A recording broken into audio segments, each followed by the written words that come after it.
Chers tous, je dois dire que j'ai beaucoup d'émotion à m'adresser devant vous, ça me rajeunit un peu. Et parce qu'il y a la chaleur humaine, il y a la diversité, il y a toute une série de choses qui fait que on est la France, hein, Robert.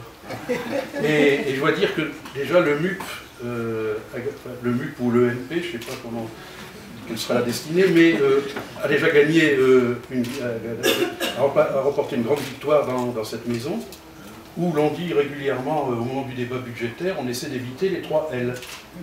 Litanie, liturgie, léthargie. Et ici, chacun s'écoute, et chacun est bien, quoi, et c'est formidable. Voilà. Alors, je vais intervenir sur les questions culturelles, c'est un terrain sur lequel je n'ai pas prévu depuis toujours. Et je crois qu'il y a beaucoup de choses à dire, et je vais essayer d'être le plus bref possible.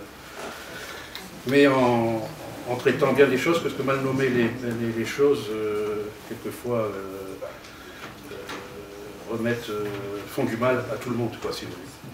Alors, en ce début de siècle tourmenté, où on ne sait plus, où personne ne sait plus parler à la foule, et quel but lui donner, et que lui dire demain, comme le disait Louis Aragon, ou dans un moment où, et là c'est un écrivain catholique qui le dit, l'effondrement de la raison engendre des monstres, la culture n'est pas accessoire, quelque chose dont on pourrait se passer, mais un véritable enjeu de civilisation, et la civilisation même, et l'enjeu même et la condition même de notre civilisation.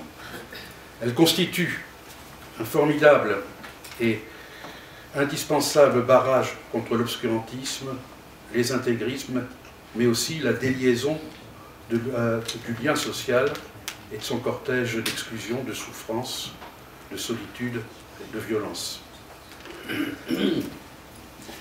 Accorder une place centrale à l'art et à la culture, c'est donc accorder une place centrale à l'être humain, à ses potentialités, à l'intelligence agissante.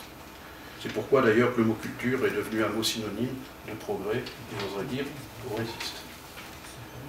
Dans un monde où on assiste à l'offensive de l'argent absolu, comme on disait monarchie absolue, l'enjeu de la culture, de la création artistique comme des enseignements artistiques, c'est bien d'éclairer la richesse des hommes et des femmes, l'homme, notre patrimoine le plus précieux. Le non-partage de l'art, c'est comme une bombe à fragmentation. Ça fait des mutilations terribles. L'homme de théâtre Roger Planchon disait déjà que les ouvriers ne vont dans les théâtres que pour les construire. Il ne proposait pas pour autant de fermer les théâtres, mais il posait là, il y a plus de 40 ans, le grand problème de la ségrégation sociale dans le domaine de la culture, et la plaie reste ouverte. C'est pourquoi la place de l'art dans la lutte contre l'exclusion, toutes les exclusions, est à plus d'un titre essentielle, parce que l'art est le terrain de tous les possibles et de toutes les différences. Chaque homme, chaque femme, chaque enfant doit avoir une piste d'envol. C'est à l'épreuve du feu qu'on se brûle, c'est à l'épreuve de l'art qu'on en suscite le désir. Et l'enjeu de la culture pour tous est l'enjeu de la démocratie tout court. Comme le formule si bien le philosophe Edgar Morin, la culture c'est ce qui relie les savoirs et les féconde. Et je rajouterai qu'elle est indispensable pour comprendre le monde, mais aussi développer l'esprit critique et forger son libre arbitre. Et ça rejoint les propositions du mouvement progressiste. La citoyenneté, quoi. On nous dit souvent, tout cela coûte cher. Certains comptables supérieurs, arrogants et glacés, nous parlent toujours du coût de la culture, en la traitant d'ailleurs d'un seul point de vue financier. Mais se gardent bien de se poser la question du coût de l'absence de culture. Nous savions déjà que l'argent qui circule dans nos destinées, comme mettait la main dans nos rêves comme dans nos poches, et nous sacrifier en nous flattant. C'est ainsi que certains proclament leur amour pour la culture, les arts et les artistes, et leur coupent actuellement les vivres. Ça me rappelle Jacques Prévert, dont vous connaissez l'insolence et l'impertinence, valeur de la démocratie, entre parenthèses, raconte l'histoire de cet homme qui vient d'offrir un super bouquet de roses à la femme aimée, qui la regarde avec un peu d'inquiétude, apprêté disposer les fleurs dans le vase. Tu dis que tu aimes les fleurs et tu leur coupes la queue, alors quand tu dis que tu m'aimes, j'ai un peu peur.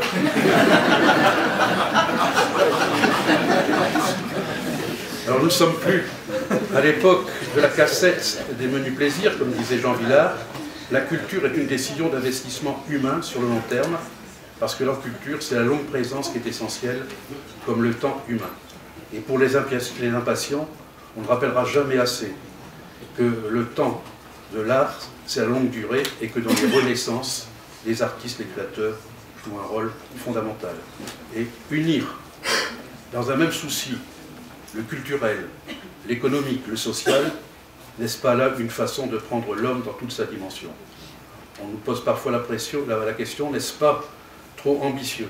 Et pourquoi nos concitoyens n'auraient-ils pas droit au meilleur de ce qu'est capable de créer l'homme dans le domaine des arts comme dans celui des sciences et de la recherche? Soyons élitaires pour tous, pour reprendre la belle expression d'Antoine Vitesse. Cela étant, comme vous le savez, la culture et les arts se portent bien à condition qu'on les sauve. Et la culture n'est pas un supplément d'âme ou une décoration que l'on porte à la boutonnière, comme le disait le grand peintre Edgar Degas il y a plus d'un siècle. La culture n'est pas un luxe, elle est de première nécessité. Et un siècle plus tard, reconnaître le rôle irremplaçable de la culture, de la création dans la société reste un combat. L'utilité sociale, la fonction sociale de l'art, des artistes, voilà ce qui cogne à la vitre de notre pays. On nous dit quelquefois, c'est bien beau vos intentions, mais ne trouvez-vous pas que votre attachement à la création, à la culture est élitiste? Et enfin, est-ce bien utile? Au moment où il y a tant de problèmes, et en particulier tant de misère, ces terrifiants pépins de la réalité dont parlait le Jacques Prévert de notre enfance. Eh bien, je réponds oui, pas un oui de courtoisie, un oui combatif, un oui assuré de lui. Et si j'avais un message à délivrer aujourd'hui, ce serait « N'ayons pas peur de la création, du neuf, de l'invention, de l'imagination. Attention à la rouille historique, les artistes travaillent avec des mains d'avenir. Nous avons besoin d'invention. J'invente donc je suis, a écrit le poète. Comment vivre avec son temps, sans penser au futur et sans pour autant insulter le passé? Être un héritier au sens fort du terme, n'est-ce pas préserver et faire fructifier l'acquis en faisant pour cela hardiment appel à la novation? N'est-ce pas en quelque sorte se souvenir de l'avenir? D'ailleurs, quel pourrait être le patrimoine de demain sans la création d'aujourd'hui? Quel que soit leur siècle, ceux qui créent, inventent et découvrent, et par là nous interpellent, appartiennent à l'espèce des dérangeurs, des sonneurs de désordre, je vous rassure, au sens thermodynamique du terme. L'intelligence est la première ressource de notre planète qu'il oublie trop souvent. Et heureusement qu'ils sont là, les artistes, dans leur diversité. Ils nous aident à vivre, à aimer, à ne pas mépriser les rêves. Ils nous rappellent que le bonheur reste une idée neuve. Il y a chez eux toute la palpitation du monde, d'un monde difficile, dur, injuste, où, heureusement, il y a toujours quelque part quelqu'un qui chante dans la nuit. Enfin, ils aident les hommes à se dépasser, à poser la seule question qui vaille, dans quel monde voulons-nous vivre demain? Ouvrons des lieux de culture, nous délivrirons des ghettos, nous rappelait déjà le grand Victor Hugo il y a plus d'un siècle. Surtout, n'abandonnons pas Hugo à Mélenchon. Relisons, dans l'année terrible, une de ses œuvres majeures, un extrait de « À qui la faute ?» Le vieil homme s'adresse au gamin. « Tu viens d'incendier la bibliothèque ?»« Oui, j'ai mis le feu là. Mais c'est un crime inouï, crime commis par toi, contre toi-même, infâme. Le livre est ta richesse à toi, c'est le savoir, le droit, la vérité, la vertu, le devoir, le progrès, la raison, dissipant tout délire, et tu détruis cela, toi, je ne sais pas lire. » Alors, comme dit le proverbe chinois, comme plutôt que de fulminer contre les ténèbres, il vaut mieux allumer une petite lumière. Et j'ajouterai, surtout si cette lumière, c'est celle de la culture, donc celle de la liberté. Car la culture nous rappelle en permanence que nous faisons partie d'une communauté qui s'appelle l'humanité. C'est une question éminemment politique, dont le MUP doit s'emparer, je ne vais pas dire à temps plein, parce que ça se fait régulièrement, au meilleur sens du terme, ce sens politique. La politique qui fait qu'on assume son destin au lieu de le subir. Mais il y a urgence, car comme dit le poète, une fois de plus, le temps d'apprendre à vivre, il est déjà trop tard. En attendant, merci à vous de m'avoir permis à faire entendre le murmure culturel dans le vacarme marchand. Bravo.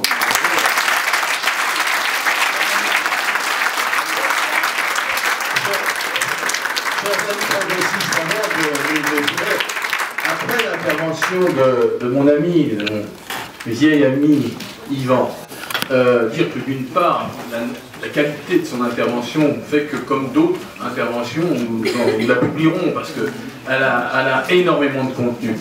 Et puis, comme il n'y a pas de journaliste, je vais vous faire une révélation. J'étais dirigeant du Parti communiste et je rentrais du congrès de Martigues. Et quelqu'un m'appelle au téléphone et me dit c'est bien Jospin, voilà, je vais modifier le gouvernement. Moi, il ne me propose pas, il savait ce que j'en pensais, mais il dit j'ai un poste là à la culture, est-ce que tu n'as pas une proposition à me faire? J'ai pris mon téléphone, j'ai dit Lionel, oui bien sûr j'ai une proposition à te faire pour un ministre de la Culture. J'ai proposé Yvan Renard. Et il n'a pas voulu. Il n'a pas voulu. C'est ça aussi la nature des interventions d'hommes qui donnent tout pour la culture. Yvan, depuis des décennies, là c'est presque le discours de ta Légion d'honneur que je suis en train de faire, hein. Mais, pendant des décennies, il s'est consacré à la culture, à l'orchestre de Lille, qu'il préside. Mais il est des hommes qui considèrent que l'action concrète est sur le terrain, sur la réalité du rapport humain, plutôt qu'être dans les allées du pouvoir. Il en fait